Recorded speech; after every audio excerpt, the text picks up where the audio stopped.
Well, as we've been mentioning, among the hundreds of thousands to attend Pope Francis's funeral were many world leaders, and at least two of them used the occasion to talk. US President Donald Trump and Ukraine's Volodymyr Zelenskyy met in Rome ahead of the Pope's funeral. Zelenskyy described the discussion as good.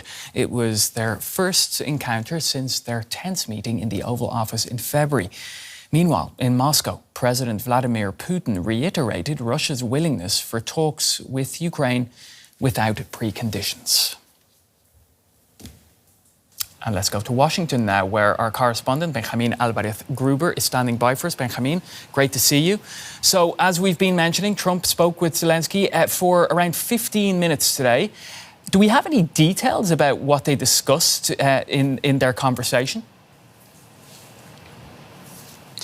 That's right, Pablo. This meeting with the Ukrainian President Zelenskyy was not on the official agenda, and President Trump, even before this trip to the Vatican, declined to say whether he would meet with Zelenskyy. This happened behind closed doors, as we just heard there from our colleague Tessa Valtes in Rome. The press pool that travels with the US President only heard about this meeting via social media. Several pictures were posted by the White House showing both of them speaking inside St. Peter's Basilica. And as you just said, it's the first face-to-face since that heated discussion in the Oval Office back in February. And there are other pictures showing both of them with French President Macron and also with British Prime Minister Starmer. And that might be significant because both of them recently have been here in Washington, have played a role there too, speaking to Donald Trump, where Ukraine was very high on that agenda. And this is, of course, a meeting that reminds of that trilateral back in December of last year when Trump was still president-elect, when he met with Zelenskyy and with President Macron at this reopening of the Notre Dame Cathedral.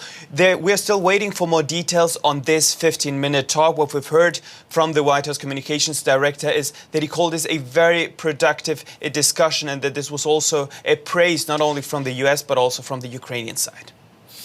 Now, Donald Trump has threatened Russia with sanctions as the latest twist. Tell us more about this shift in tone from the US president.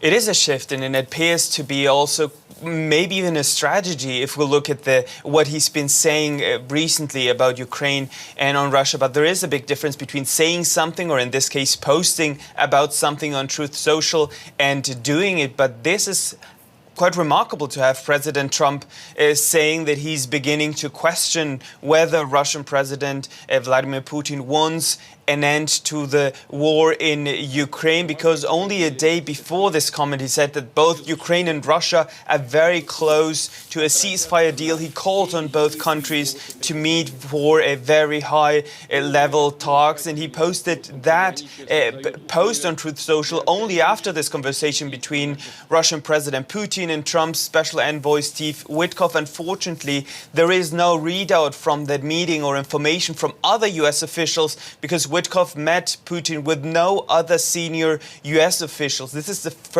was the fourth Witkoff-Putin meeting this year, and he doesn't appear to have any senior diplomat, experts or intelligence expert with him to any of them. So just from a negotiation perspective, that is already quite remarkable, Pablo. Thanks for that update, Benjamin. Benjamin Alvarez Gruber in Washington, D.C. And from the United States, let's now go to Ukraine, where we're joined by DW special correspondent Nimisha Jaiswal, who's in Kyiv. Nimisha, great to see you. So tell us, how's the meeting being received in Ukraine? Well, Pablo, the bar was pretty low given that the last one devolved into a shouting match and this one didn't, so that's a win already. But that being said, Kyiv and Ukrainians are having a bit of an I told you so moment after this meeting. The moment pictures were shared, they were posted across social media, across news media, and some commentators pointed out that the absence of aides at Trump's shoulder, Vice President J.D. Vance, Secretary of State Marco Rubio, Special Envoy Steve Witkoff, may have been the reason this meeting ended positively. We've had had President Trump putting out that Truth Social post where he is saying things that Ukrainians have said all along in these last months of negotiations, that maybe Putin does not want an end to the war, maybe Putin is dragging his feet. And then also the mention of secondary sanctions and banking sanctions, something that Ukraine has been calling for, will also be music to Kyiv's and Ukraine's ears, and also a very productive day for President Zelensky, while he also met his counterparts from the UK, France and Britain. UK, France and Italy. Busy day indeed, Nimisha. So what does this meeting between Trump and Zelensky mean for Ukraine? In a best-case scenario, Pablo, it could be the beginning of some kind of a resolution to the deadlock we've been seeing in the last days. We've had Trump really lash out at Zelensky, saying he's the harder man to deal with, that he's the man who's extending the killing fields. And this shift in tone would be seen pretty positively and as a possible step forward. But just to paint that context for you briefly a little bit, we have had officials be quite tight-lipped from all sides, but there have been multiple media reports. These have said that the US has rejected Russia's demand for Ukraine to withdraw from 4 regions, rejected Russia's demands for Ukraine to demilitarize, and there's been no objection to Ukraine pursuing an EU membership. When it comes to NATO, Zelensky has said that he would accept Article 5-like guarantees from Western allies, but those territorial concessions remain a sticking point. However, Ukraine has said, we will talk about this after a full unconditional ceasefire. So there may be some wiggle room. Ukraine will call the recognition of Crimea as Russia unconstitutional and rejects it, but there could be a way to freeze the lines. Nimisha, what comes next?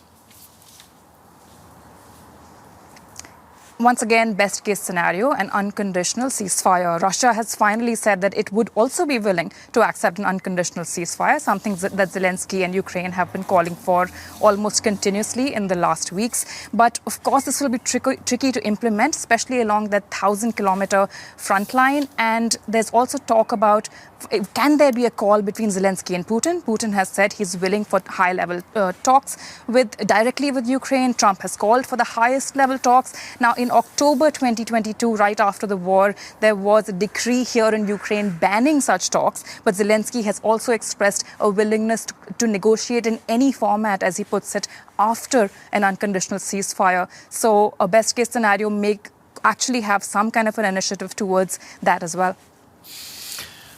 Great to have that update, Nimisha, from Kyiv. DW special correspondent Nimisha Jaiswal, thank you.